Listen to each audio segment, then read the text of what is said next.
Ano reply mo pag sinabi sa'yo, ganda naman ang pictures ng camera mo? Nung dati, Para sa... Grabe naman yun. Jong Mojica. Salamat po. Ano IG mo?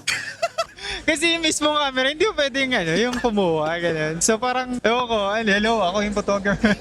More an inner thoughts lang siya, ganun. Mayaman ako eh. Mayaman kami. Hindi kami tamad. Jong Mojica. Kidding aside, thank you kasi na-appreciate nyo yung camera ko. Okay lang yun, at least people know na you're having a good gear, you invested in something good. Ayoko lang doon if people say na kaya maganda yung kuha mo dahil maganda lang yung camera mo. So it's a collaborative effort between the user and the camera. Grabe naman yun. Camera lang ba yung nagpipicture o ako? Ayos yun ah. nung dati, medyo masakit, pero ngayon tinatawanan ko na lang.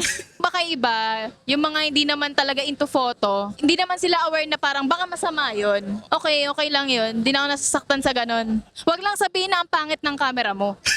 Mema. Mga mema yung ganun eh. Hindi, joke lang. Anong reply ko sa mga ganun? Silent lang.